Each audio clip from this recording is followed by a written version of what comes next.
Here we have a dishwasher that's leaking out of the front door, and the suspicion is that probably the door seal, this black rubber piece, is just either dirty or it's compressed in too far. So we're going to pull it out and we're going to clean it up, and then we're going to push it in, but not quite as far, so it forms a better watertight seal. So these are really easy to pull out. They're just put in with friction. So just pull it out away, and then you can take it over to the kitchen sink and get it nice and cleaned up. Very, very easy to do.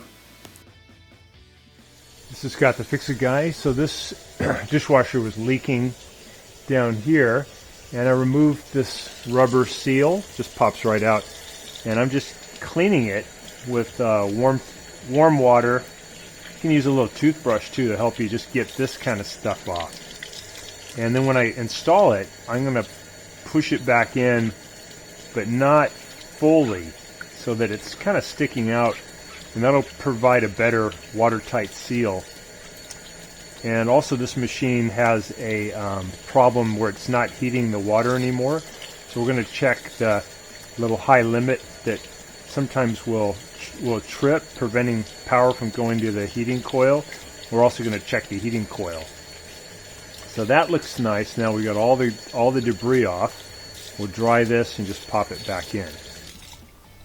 Got the seal clean and dry. We're just going to pop it back in. So you can kind of see where the bends are. The new ones, there's no bend. It's a little bit trickier to put in. So all I'm going to do is get these corners lined up. Just push it in, and I'm purposefully not pushing it in real far. I'm just going to let it go inside this little trough, but not really super tight. And that'll be good, because that'll help create a better seal between here and here. I'm also going to clean up this area too, and hopefully that'll get rid of the problem it had of not sealing. So we got to get this little guy to be all the way down at the bottom. There we go.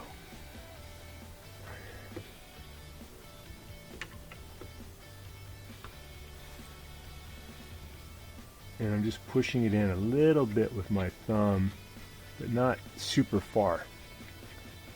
And it's just a friction fit. There we go.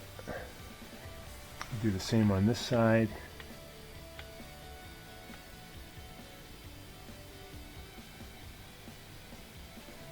Also, I noticed the dishwasher was not really installed right, so it might have been leaning, might not have been flush.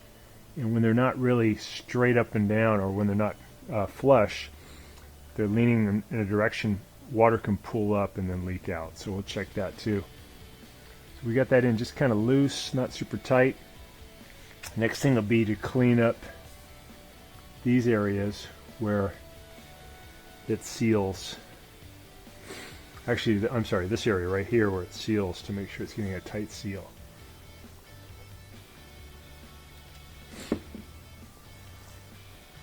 You can just use a wet paper towel.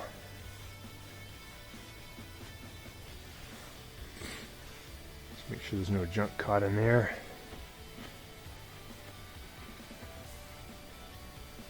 And this model does have a little deflector, this little plastic piece.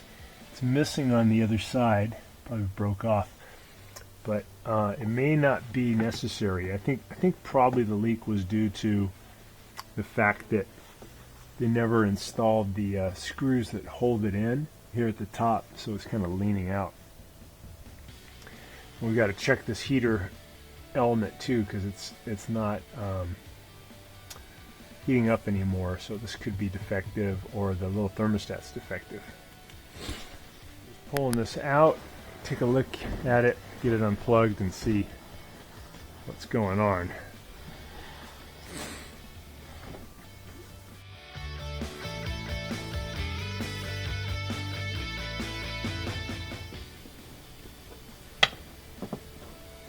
Okay, so working on the heater, get it unplugged. Take off these spade connectors. for the power of the heating element. There we go.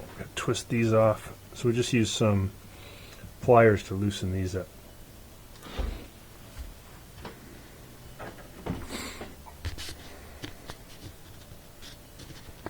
This is the part number, and this is for Maytag Quiet Series 200 that is no longer heating, and I'm just going to pop a new element in there.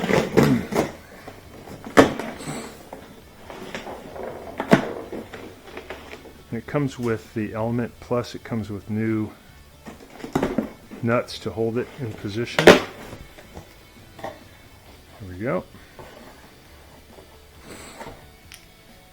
So we're just going to use the pliers to loosen up these things.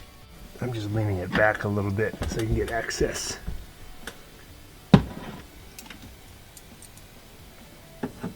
And unfortunately you can't do this really from the front. You have to pull the machine out because they locate these things on the back.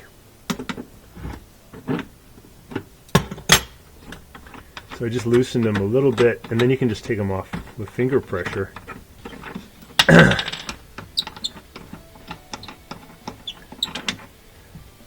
And push up on these guys a little bit so it pushes them up inside the tub. We'll come around to the front, open up the front, and then we can get this thing out pretty easily. You can see that there's where it comes out, and we have to pull it out of these little brackets.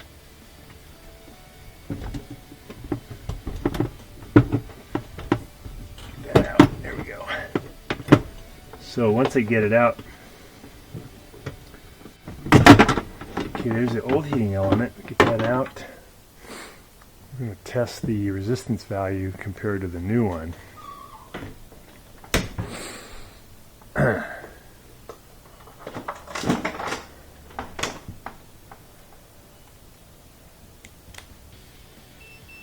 So on the old one,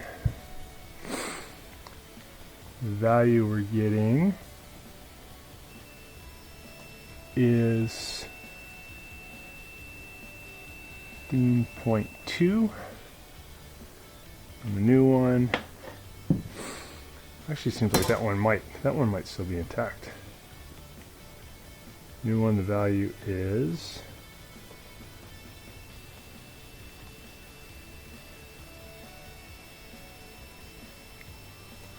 12.8.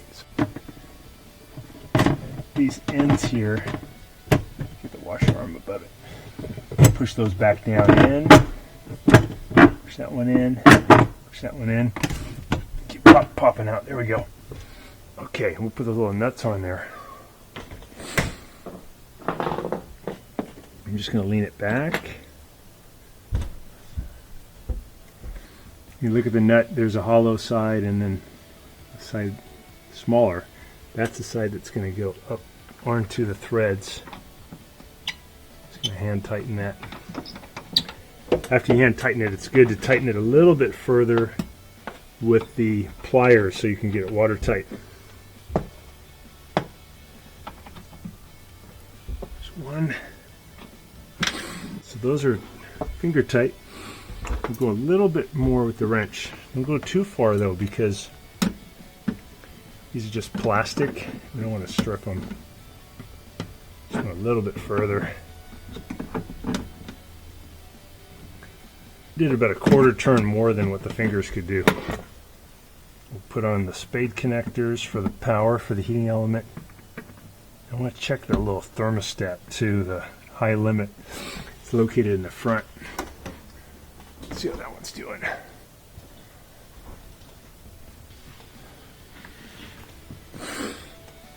All right.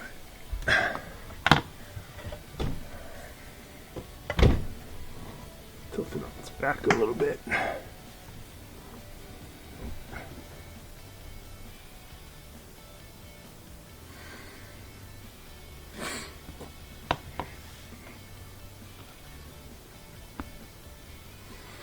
Get this panel off here.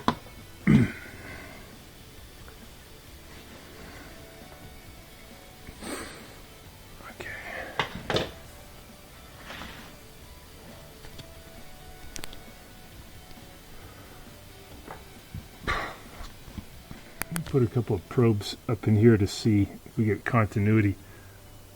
So we got the tester set for continuity, auditory. All right, we're going to put the probes up inside the modular connector. See if we get a, yeah, so that one's good. So this high limit back here is intact. The heater should be okay. Cool. You know, it's looking good. Turbidity sensor right here. All right, nice. We're going to see if it still has any kind of a leak. Notice that we have a little leak